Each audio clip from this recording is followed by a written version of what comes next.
Hello, some beautiful wise quotations for you to enjoy. That's good. Give me 10 of them. 2, 3. These two men were the ringleaders behind Britain's most notorious and violent prison riot. 25 years ago, nearly 2,000 inmates broke out of their cells and took over Strangeways Prison in Manchester. The world's media caught every moment of the rooftop siege. But what made Strangeways remarkable was that cameras had already captured the brutal conditions that existed inside the prison. A stark warning of what was to come. I'll tell you something, this place will go off, and when this place does go off, the roof will go, man. When this hidden world finally erupted, men died and hundreds were injured. Now, for the first time, the riot leaders, the inmates who followed them, and the prison officers who fought them take us inside Britain's toughest prison riot.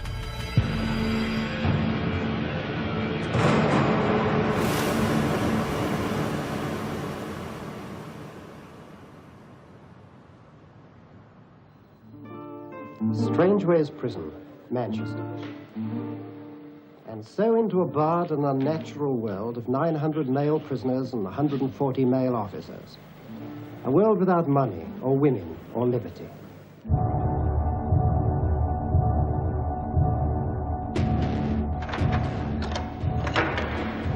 You've got to understand that the people who were training you probably joined the prison service just after the Second World War. And they were trained by people who joined just after the First World War. And they were probably trained by people who joined after the Boer War. So the standards that applied were the standards that applied 50, 60, 70, perhaps 100 years ago. What were those standards, Dave? Discipline. Simple as that.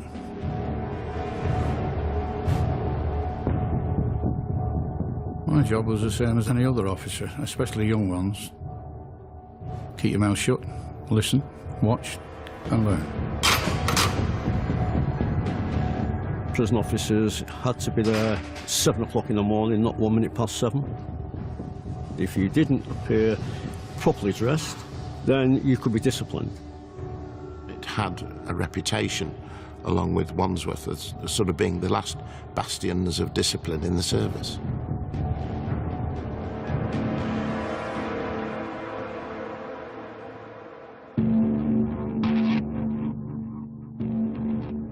Strangeways was Britain's largest jail, a dark star hidden behind vast Victorian walls in the heart of Manchester. The prison was designed on a Victorian design. If you were to look right down from the top of the rotunda, you would see the prison centre, which would be the hub of the wheel. Off that centre were the 5 wings, A, B, C, D and E. And those wings would house all the inmates on 4 different landings, A1, A2, A3, A4. And exactly the same with B wing, C wing, D wing and E wing. So you can stand on the centre of the prison and look down every wing and see everything that's going on.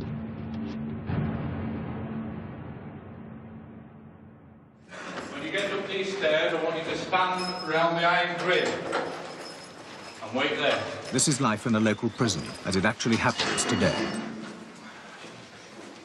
In 1980, the hidden world of Strangeways was revealed when a documentary team filmed life inside the prison. Call your name down. I want you to go down onto A2 and stand outside your cell. It was a mammoth of a place. It was kind of Dickensian. For a young boy, you know, 15 and a half, 16 years of age, it was quite gruesome. Black slip-on shoes, blue jacket, pinstripe. I was 20, you know, a small, young young man. When you're a young offender, you go through the reception stuff. You're stripped, and they ask you to bend over and that, and they expose you. Put your shirt right up for me. What's this scar for here? Stabbed. Eh? Stabbed. Everything in there was dark. It was frightening as well. It was frightening.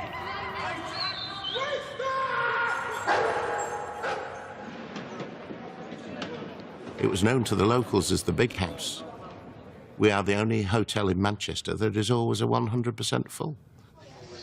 I hope, it's off to where we go. With a shovel and a pick and the donkeys. I was very proud to work at Strange Ways.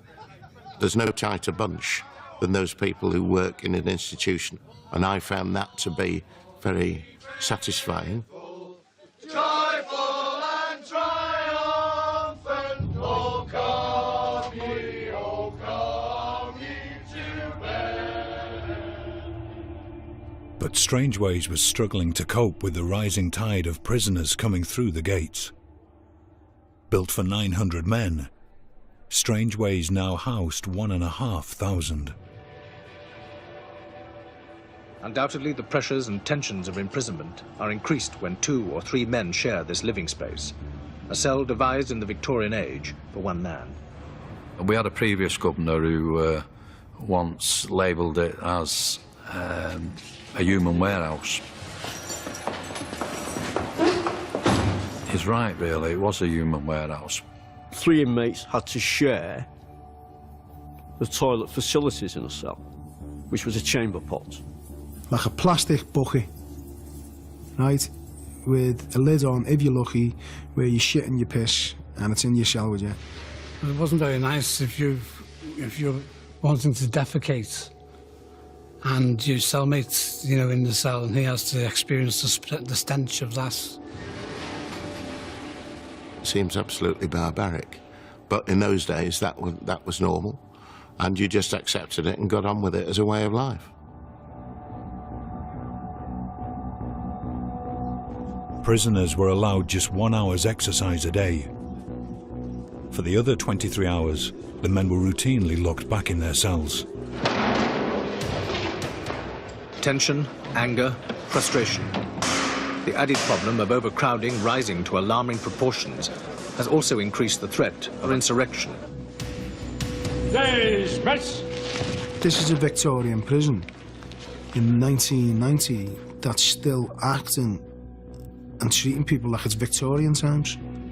This place should be closed down because this nick is run by the screws. But I'll tell you something, this place will go off, and when this place does go off, the roof will go, man.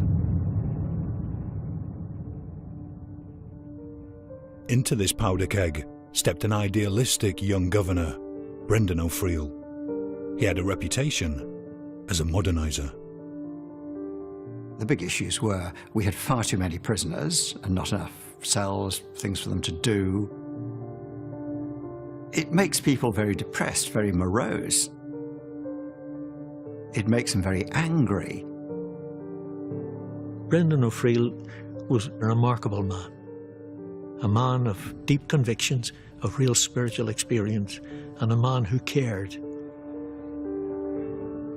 The new governor was quick to spot the simmering tension that existed between prison officers and prisoners. I was a bit of a bastard, to say the least sometimes. I was volatile, I'd explode. Do you know what I mean? And I was hard work for them, and sometimes you didn't even have to do nothing. Say like there's 200 officers in Strange Ways. I'd say there's only 20 of them that were really bad. The others were all right, they were decent staff. They just went about the daily jobs, they didn't bother no one. But out of the 20, they were bad apples. They were a little firm, and they used to come round beating people up. There was no abuse. Simple as that. No physical, and no verbal. It's hear no evil, see no evil, speak no evil, but, some prison officers will have the courage to say what happens. Some won't.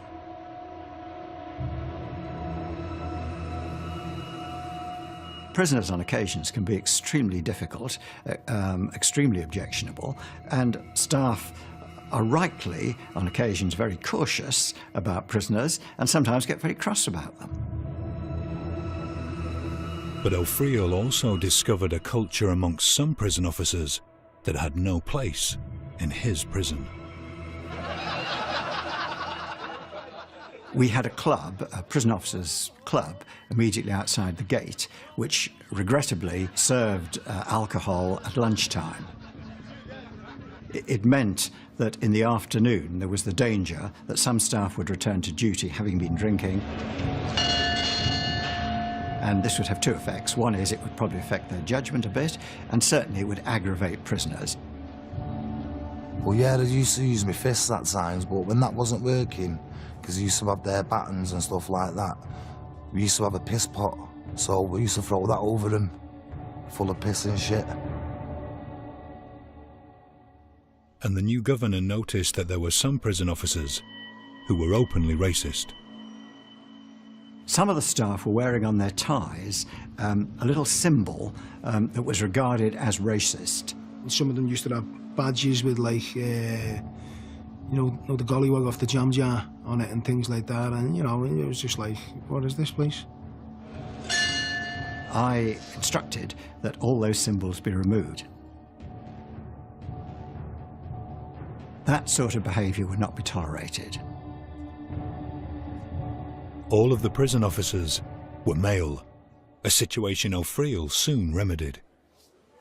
I remember my first day at Strangeways, and I was allocated B wing, and I was just stunned at how many prisoners there were just unlocked at the same time, marching down, so disciplined. It's illogical to have female staff looking after male prisoners. We certainly had bumps and bangs as we introduced change like that. You always do. But overall, the effect was quite remarkable. If there was tension on the wing, if prisoners were going to fight, sometimes the females just being there calmed it down. Unlike previous governors, Brendan O'Friel made it his business to get to know prisoners. He was a little bit different. He'd openly chat to a prisoner. If a prisoner came to him and said something, he would actually chat to them on the censor, which, as officers, we found a little bit strange, I must admit. I knew about Brendan O'Friel. I had a conversation with him on the Central Rotunda one day. Just by chance, he was passing, and I engaged him in conversation.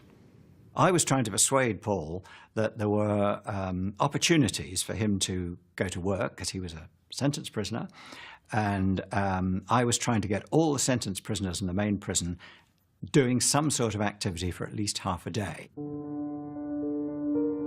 Paul Taylor was serving 3 years for checkbook fraud and handling stolen goods.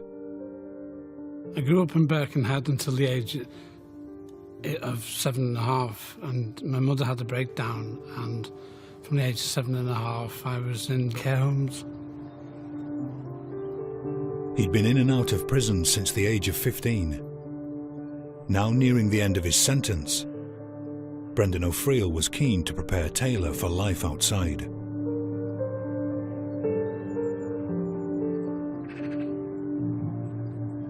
It's where I come to contemplate life.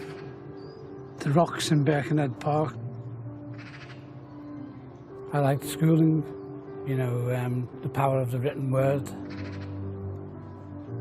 This is a rock I imagined when I'm sat on those rocks over there, that this is a lecture hall and that this is Aristotle or Plato or Socrates giving me a lecture.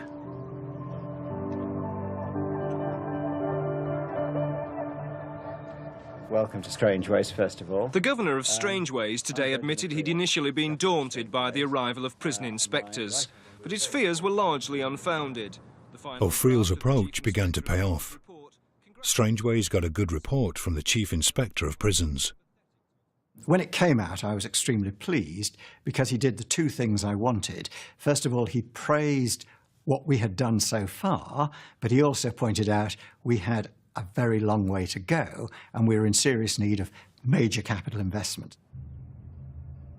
Despite O'Friel's progress, Strangeways was still taking in more and more prisoners.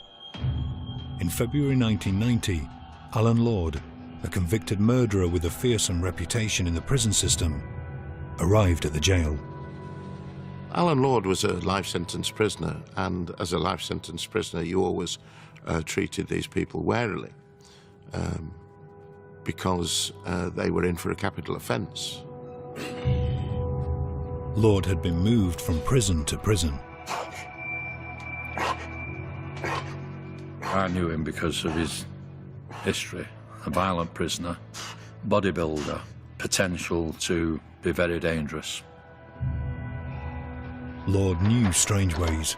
He'd begun his life sentence there, and he bore a grudge. I was 19 years of age. Just as I was entering the cell, one of the screws punched me in the back of the head and said, "You murdering black bastard." I decided that once that door was opened again, I was coming out fighting. I took it on myself to literally, no matter what cell I was in, smash hell out of that cell. I never had own comforts, never had a bed frame, I never had a mattress. I lived in an empty cell, slept on the floor. Why did you do that? Because it's me taking control. Inevitably, Lord was sent to D-Wing's segregation unit for difficult prisoners. Back in the main prison, Brendan O'Friel pushed on with repairs to the aging jail. It was like a menagerie in the evenings and nights because we'd got birds that had got through, broken glass, etc. It was becoming an issue. 20 tons of scaffolding was erected through the jail's central rotunda, creating a vast climbing frame that rose up to the 4th floor. Made it difficult to see into the wing, even though there was electric light. It still made it dark. And I felt that this darkness was reaching everyone within the prison. That month, even more prisoners arrived. Strangeways was bursting at the seams. We had 900 or so places. We had 1,600, 1,700 prisoners. That was the reality, day in, day out. That is pretty appalling. For Paul Taylor, prison conditions were now intolerable. I'd written to the Home Office an 18-page representation. The prison service was negligent in addressing its duty of care to address prisoners' problems and didn't feel I was getting anywhere. Taylor's frustration boiled over. He began to talk openly of revolt. I wanted personally to demonstrate to prison officers and prison governor in particular that prisoners had reached the end of their tether. Taylor was sent to the segregation unit to cool off. It was there that he first met Alan Lord, during their 1 hour of daily exercise. We were able to walk side by side. We just magneted towards each other, like we're on the same wavelength. We said that people have to stand up for the rights, because this cannot be the situation in this century. Together, they hatched a plan.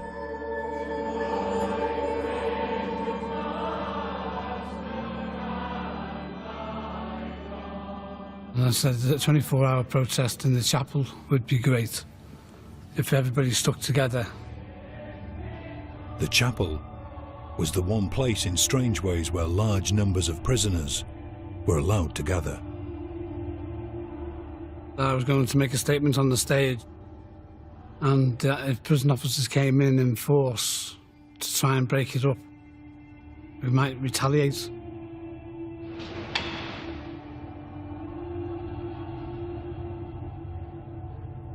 It was very quiet. It was eerie that night. When I was doing my rounds, the occupants were wide awake, just laid on top of the bed, which was unusual, you know, but They're usually asleep.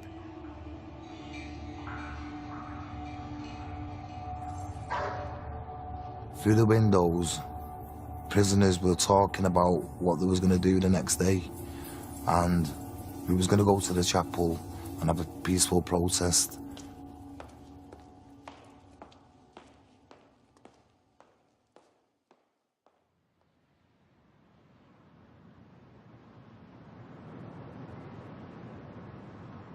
On the Sunday, I was late for the first time in my life. When I arrived, the senior officer said to me, "We're short-staffed. I'm putting you in the chapel as extra staff." So I thought, well, at least I've not got a rollicking. They shouted for church, so I'd done my bit of cleaning what I had to do, and got on the line for church. By 10 o'clock that morning, more than 300 prisoners had filed into the chapel. When the prisoners came in, there was a certain amount of tension. I was seated at the back because I was on the punishment cells. So the punishment cells and the category A's, we all sat together at the back. Well, Noel started the service, and everything was going sort of pretty well. I was enjoying the service. They invited an army chaplain in, and I enjoyed his testimony. I think he was preaching from St. Paul's Gospel, something like that, and he was calling them all sinners. And I thought, just get off, mate, you know, quit. Suddenly, Paul Taylor got to his feet and ran from halfway up the chapel down the steps and rushed to where the choir had their microphone and grabbed it and began to harangue the audience. Prisoners had reached the end of their tether, that they'd had enough, that they weren't willing to put up with barbaric treatment by prison officers anymore. I distinctly remember Noel Proctor waving his arms about in front of the altar like, "Come on lads, cool down, this is not the way to behave." He started pulling on the microphone lead to try and disconnect us. I pulled it so hard that I hit myself in the eye with it and gave myself a lovely black eye. I saw him put a balaclava on, take 2 chair legs out of his jeans, and I thought, game on, here we go. And then he just said, "Right lads, we've heard enough," and the whole place just...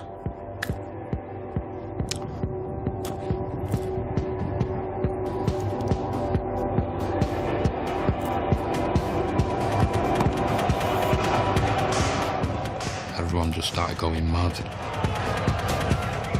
Anything that could have got damaged was getting damaged. Everything was in a pile, in the middle, kind of thing, like a bonfire. It was payback time. And I'm not saying it's right or wrong, but, you know, you kick a dog down, eventually going to bite your back, and that's exactly what they were doing. All we could do was hand it over to God and say, "Lord, you're in charge here, you sort this out." I remember pulling one colleague out by his trousers, and he said, "They've got my keys." And I said, "Forget your keys, mate, let's just get out." And I said, "I'll have those keys."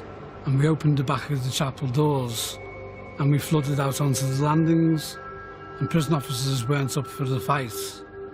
They just retreated. In strange ways, all cells were opened by a single set of keys. Paul Taylor now had access to the whole prison. I opened up all the prisoners who were still locked up in their cells, saying, "Exercise, you know, slap out."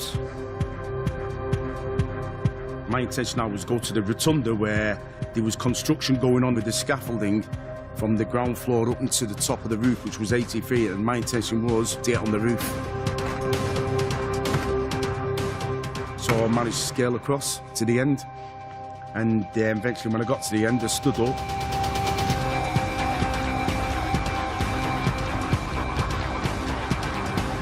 It was like, wow, look at this.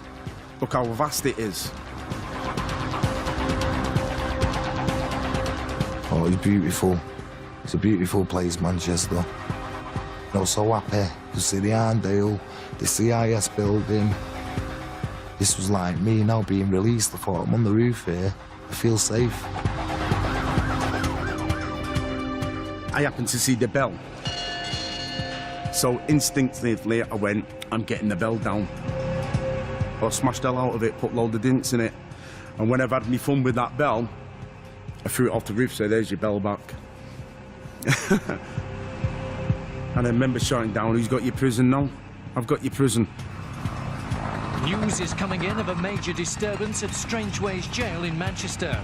Inmates are believed to have stormed the prison chapel and they're now said to be rampaging through the jail.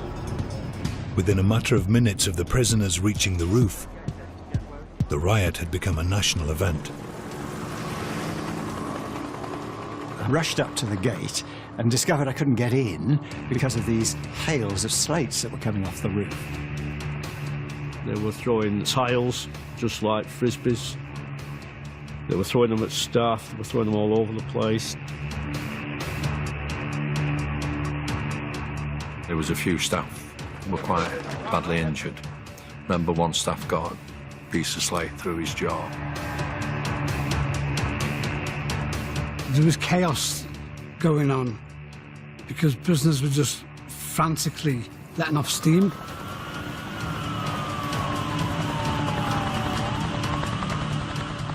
They were pushing coping stones off the top onto the control centre. So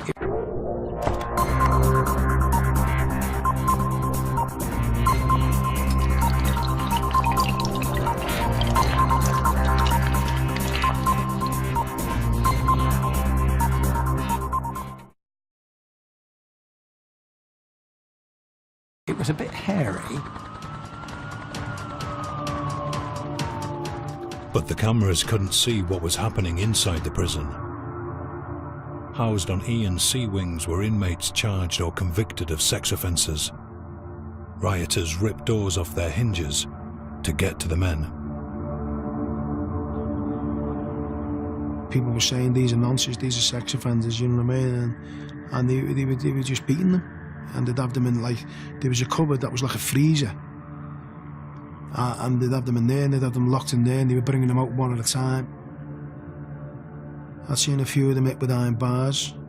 It was just like a wild pack doing things, and people were just joining in.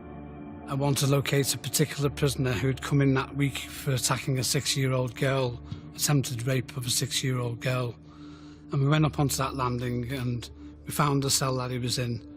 And we entered that cell, and I did punch him twice. And prisoners set about him with sticks. And he was dragged from the cell and his face was pushed into the railings. And then he was picked up and thrown over the railings. But he grabbed hold of the railings so intensely that it required, you know, hitting his fingers with a stick for him to let go. Tables, chairs, everything went over on top of him. They were all enjoying it and getting off on it, and no one felt bad about that at all. Badly injured and fearing for their lives, prisoners dragged themselves to safety. This inmate was actually thrown out at the end of A wing onto the stone steps. He'd been beaten up in such a way, maybe his private parts or whatever. He was in such a state. There was blood all over the place. When that prisoner was lying on the floor in the state he was still being bombarded by other inmates off the roof. By that afternoon, worried relatives joined bystanders flocking to Strangeways, desperate to get messages into the prison. I want him to get out of that prison. I want him to get out because there's going to be a load of killing. I can feel it in my bones. Listen, Jeffrey, whatever's going on in there don't have nothing to do with it at all. You just get yourself to the nearest door and get yourself out of there, laddie. By the end of the day, 1,000 men had fled the riot and surrendered. As we started to see that the numbers inside were dropping, we thought it was time to explore whether we could get any of it back. I then met Brian Nicholson, who was taking control of the situation. Brian was immense in stature and immense in character. He's a Yorkshireman, and you could always tell a Yorkshireman, but you can't tell him much. My assessment was it was very serious indeed, and it was going to be a very, very difficult and complicated job taking this prison back. Brian Nicholson had witnessed earlier riots at Hull and Risley prisons.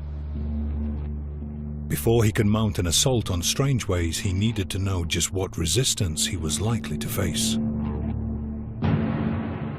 The plan was to enter from the hospital onto Ewing, go up onto the 1s, 2s, 3s and 4s landings and clear the landings as we had the staff to do that. At 8 that evening, the riot squad entered Ewing. The power had been cut that day by prisoners. Strangeways was completely dark. I was on the roof and the call went out that they're trying to get into Ewing. We managed to get onto the landings quite well. But waiting above them on the wire mesh were dozens of prisoners. Armed with scaffold poles they'd taken from the central rotunda.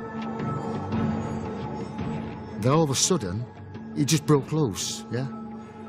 Prisoners filled the wire, and were driving the scaffolding poles, were driving them through the wire down onto us. Some of the scaffolding poles that are getting launched through the netting at them, hitting the shields, buckling them, smashing through the legs, causing a lot of injuries to them. I think they were trying to kill us, no doubt about it. I think they would have liked to have killed us. I wasn't personally brandishing anything. I was just stood there with my hands behind my back, watching proceedings. Paul Taylor, I just seen this guy is completely eccentric. He'd have like a pen and a rose, and he'd start quoting Shakespeare. He was like a romantic anarchist, I should say. The next thing that came along was buckets of urine and excreta. I got it into my face, in my nostrils, into my mouth, and pop everywhere. So we knew what we was going to be up against, and it was going to be quite a violent response, if that was anything to go by. In fact, a very violent response. But we could manage it.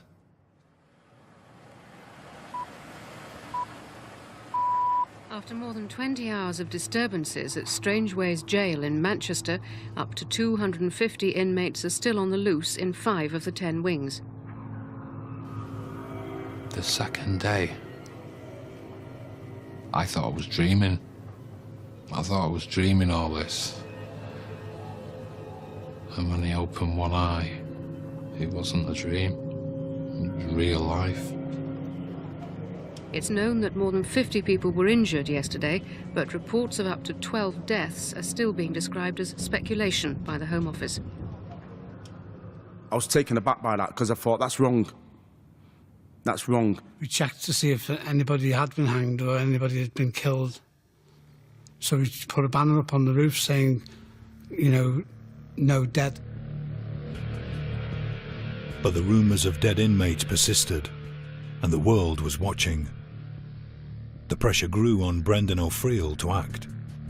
My idea was to, let's get this ended. Let's get back in control. Overnight, hundreds of prison officers trained in riot control had arrived in Manchester. The plan that I suggested was the main force would actually go through the chapel.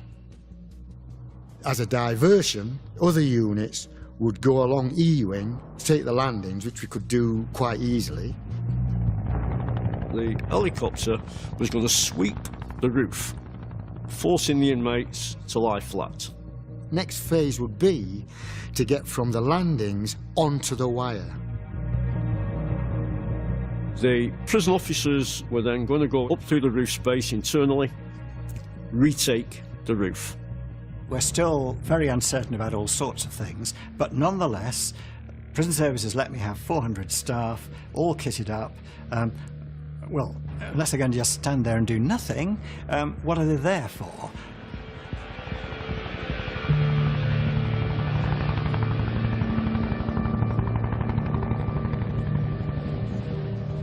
It was all lined up inside the prison, down the side of the hospital, all in units, ready to march into the prison.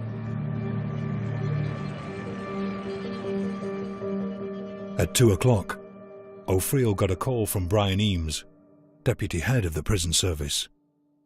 He was worried about casualties. I said to him quite bluntly, look, we've had a full-scale riot, we're still in a riot situation. I can't rule out the possibility of casualties.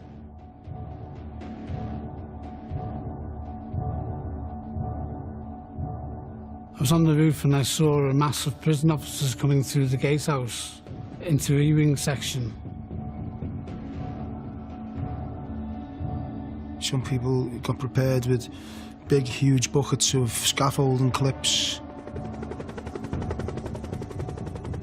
People were making makeshift shanks. No one to the end of a scaffolding pole, they were putting a knife in, getting a hammer, and putting it down like a big medieval instrument. I would have fought to the death. Because if I thought one of the officers was coming to take me, I would have defended myself. Brendan O'Friel then received another urgent call from Brian Eames. He pressed me further and said, could staff be killed? I said, well, it's possible. That's the situation that we're in. He then said, it's not on, then, is it?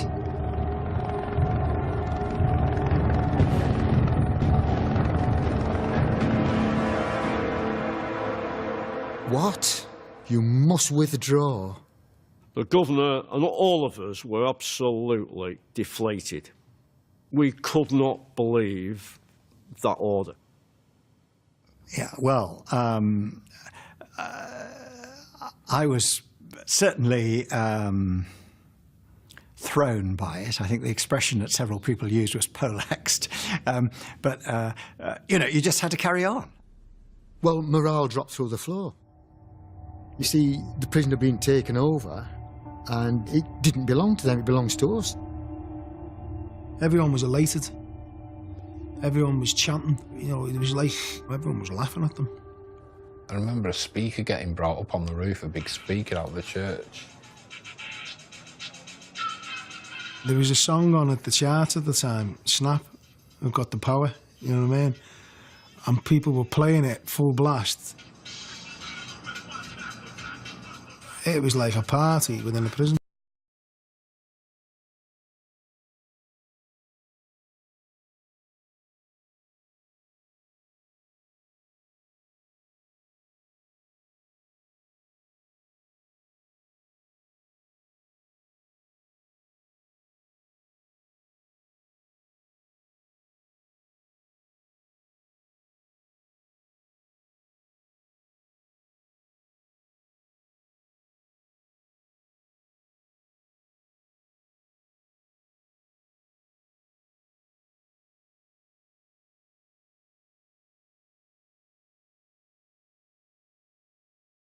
There was a campfire atmosphere. It was like being on a camping holiday.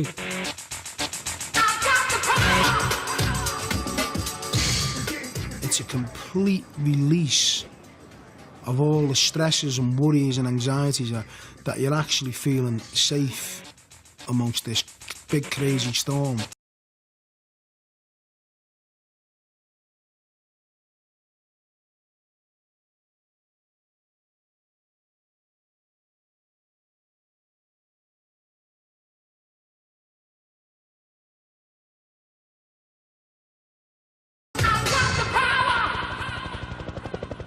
It's no longer a riot, it's a siege.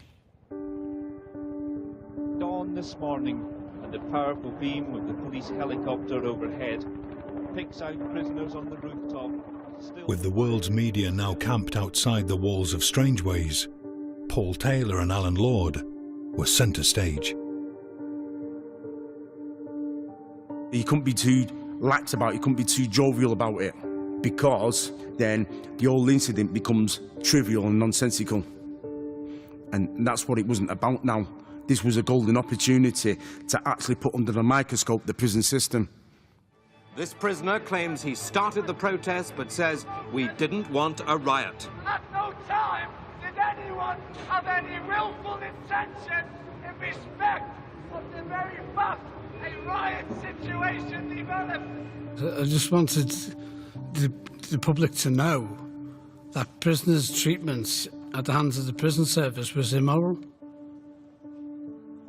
I wrote a 7-page representation, and I went onto the rooftop and I started broadcasting it. I got 4 pages into it, and then they started drowning me out with sirens. And I thought, okay, 2 can play clever here. And I thought of the classroom, and I went down to it. I ripped off the blackboard, found the chalk, went back up. There's nothing they can do now. The message is getting out even worldwide now.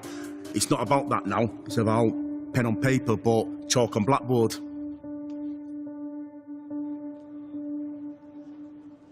One of the things I took upon myself to do, right, was go to the governor's office.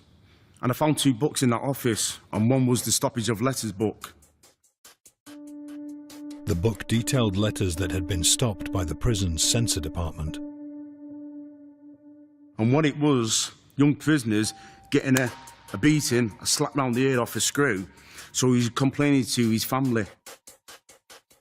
There was a camera crew across the way, and I held up the book, the front cover, so he put his thumbs up like that. Then I'm quoting chapter and verse on the board for the rest of the press.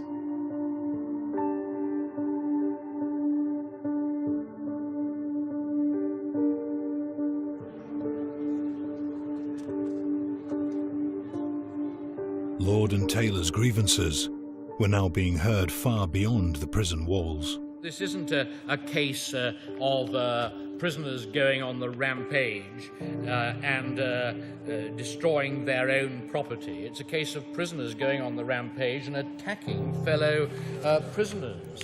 There's no modern sanitation in the cell blocks, and men, even living 3 in a cell, are required to slop out.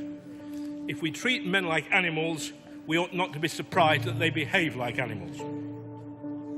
But for some of the younger prisoners, the rooftop protest had started to lose its appeal. Well, there was another young kid from my estate called Matthew, and he was up on the roof with me and that. Yeah, he kept my head together in there, as I kept his head in, you know, helped each other. It was getting cold, it was raining, I was tired, there was nothing else to wreck, so I thought, we might as well go. The problem for them was how to get off the roof. There was lads with balaclavas on saying, we need to keep the numbers up. People in for serious crime, murderers.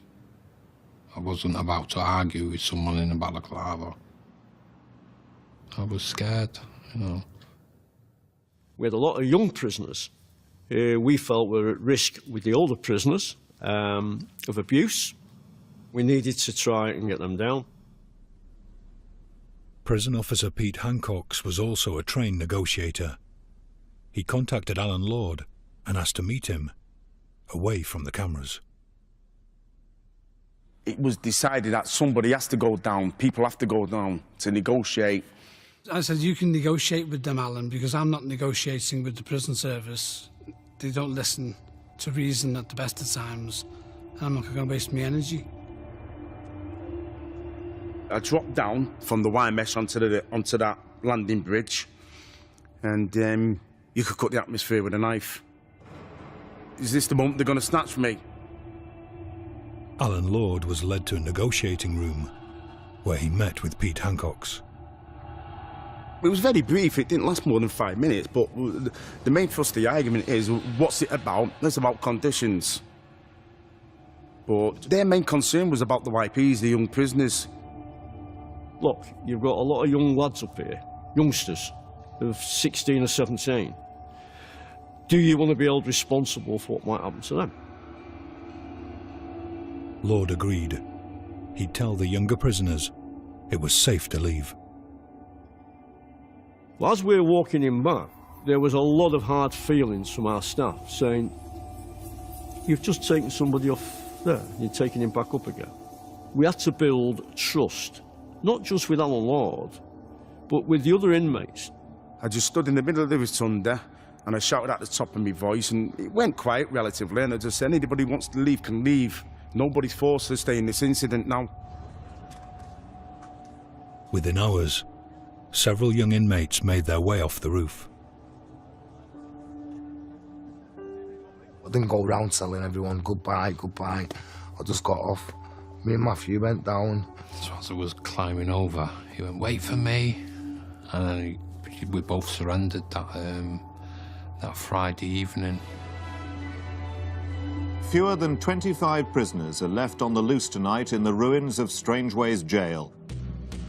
The authorities say those that are left are the hardcore of the hardcore. As the siege continued, the nation remained hooked on the unfolding drama from both sides of the prison wall. Tell Paul Taylor his mother's here when he come down! My mother came to Bury New Road and called up, but we couldn't really hear. Take care of yourself! I love you! I said to my mother, I cannot end my protest whilst people want to protest. What's it been like for you coming here every day to see? Couldn't tell you what it's been like. It's been terrible. Stress has been awful. I seen my mum anxiously, going to, like different broadcasting vans that were outside the prison. To be honest with you, I didn't feel too good about myself, about what I'm doing. I just think I'm adding to the worry again. What message would you give him if he gets to a radio? Oh, John, come down now while it's daylight and everybody's here. I don't want to see her distressed. So the way of changing that is to come down. But to come down to what?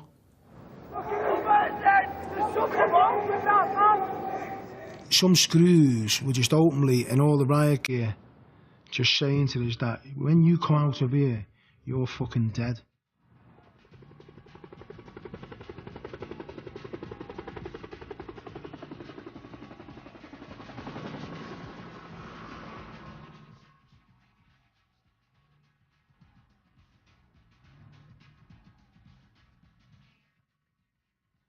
Trouble at other prisons, like Cardiff yesterday, is undoubtedly copycat. News of the riot had reached other prisons. Things were starting to get out of hand. I was sent to this prison for a kicking! Day 13 of the siege, and a hardcore of 10 prisoners remained on the roof. A change in strategy was needed. By this time now, the psychologists had moved in. They decided that it'd be a good idea if they get these female officers. So they'd be shouting up towards Alan Lord and be saying, Alan, Alan. I love you, Alan. Alan, I love you. Paul, I love you, and all that, and acting stupid more or less. We were cooking bacon, so we'd get the smell of the bacon coming up to them, and they'd think, oh, that bacon smells lovely, we'll give ourselves up. When we had plenty of food anyway. They knew it wasn't, no, it wasn't going. I think staff were quite happy because they ended up with a bacon sandwich.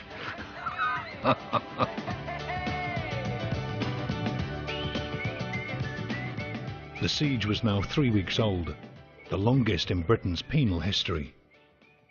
With 7 men still inside the prison, the governor looked to his newest members of staff for a breakthrough. Well, negotiating skills are very much about having good verbal ability, being able to get close to the other person, empathy. He said, we need a female to go and speak to them. And he said, and you know them all. The man Lisa John knew best was Alan Lord. We'd heard rumours that he was actually sleeping on the landings with a noose around his neck. If the staff had tried to enter the prison, he was going to throw himself off the landing.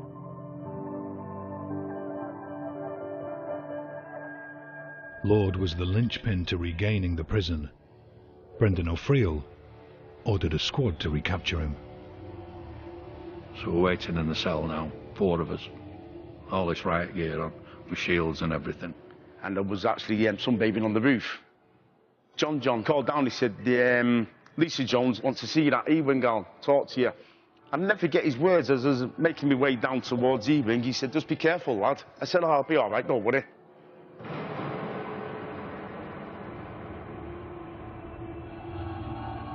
I'm thinking about how's he going to fight? Is he going to give us a good fight? And we're going to struggle with him. Big, powerful man. I've dropped down onto the ones. And I must admit, through my own complacency, I didn't see it straight away. And he went to the gate to speak to the negotiators. So off we went. We're off out. And I'm looking over, and then I seen, groups of screws all together in riot gear come and rush him. And I ran at them, hit the shields and all that.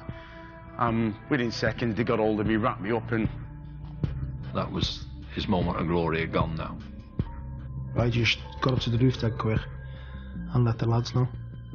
We have succeeded in returning one more prisoner to legal custody. Alan Lord was gone. The men left on the roof went on the rampage. Strangeways was ablaze this afternoon. Large fires started deliberately in the jail's sea wing by rioters infuriated by the governor's announcement that one of their leaders had been captured. I was upset that they'd taken him the way that they did. That Alan had been captured when he was a negotiator. Having set the jail on fire, they attacked the fire crew's call to tackle the blaze.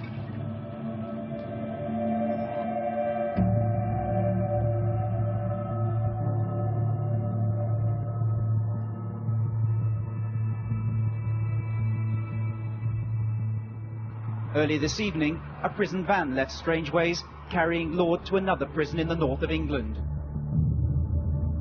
Lord's capture meant Brendan O'Friel now had the support of the prison service to retake Strangeways. We'd certainly got the number of staff that we needed, and we'd certainly got a very clear authority that, you could do it. The operation to take back the prison began at 9 in the morning on April the 25th, 25 days after the riot started. Units would go in on different parts of the wing. Some would enter via the end of the wing, some would enter via the chapel.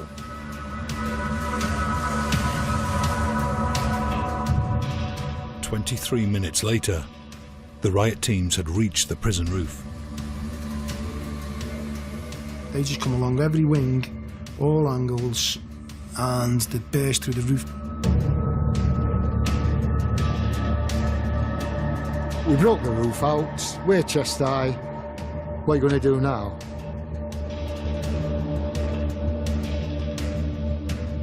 But with prison officers ordered not to risk their lives by climbing onto the roof, it was stalemate. Taylor displayed more antics from his repertoire. He appeared to be suggesting he could fly to freedom, but it was a lost cause. John! John, come down, son! Then we were just cornered. Do you get me?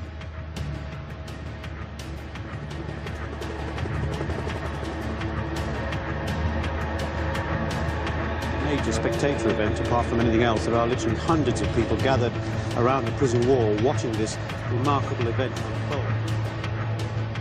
Hours into the final assault, the prisoners were still holding out.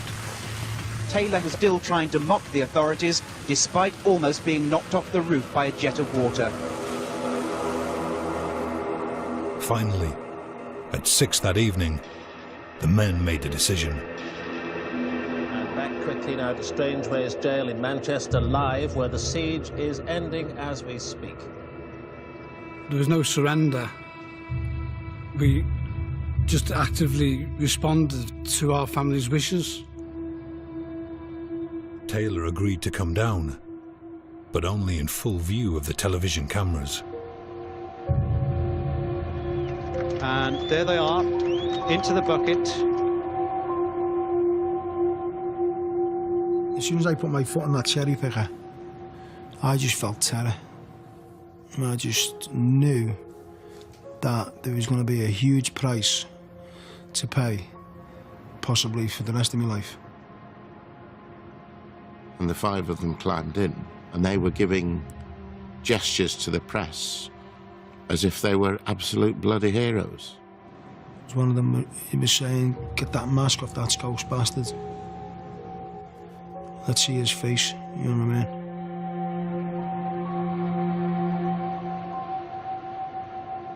I had to escort them into the police vans.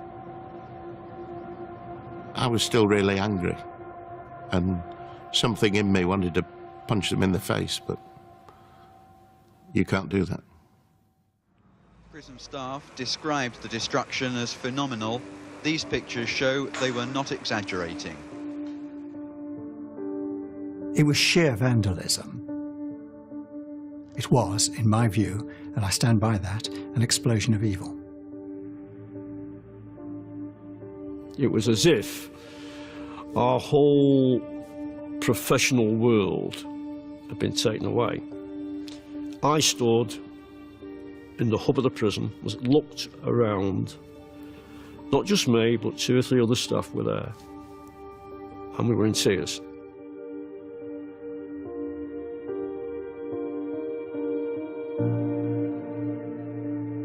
A 147 prison staff and 47 inmates were injured during the riot.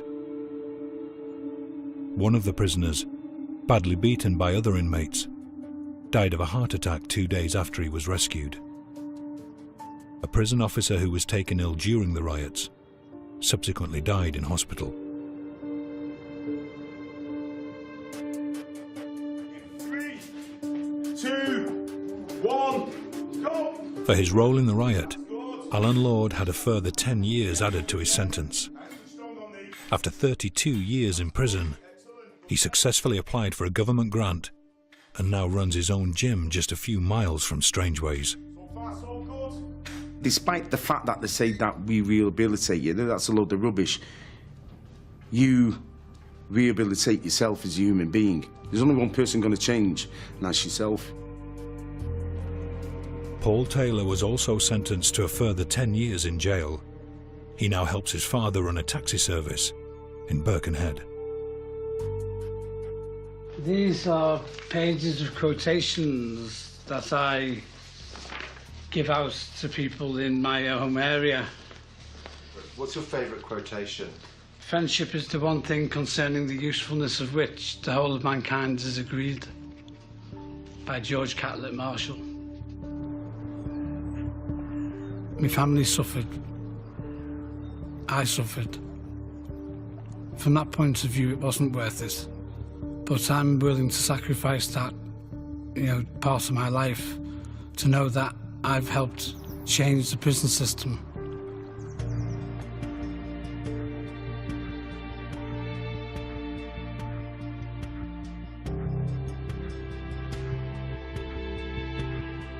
Some beautiful quotations for you to enjoy.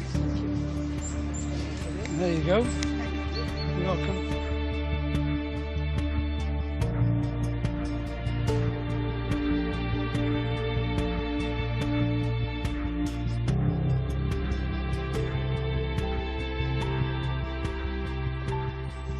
Enjoy.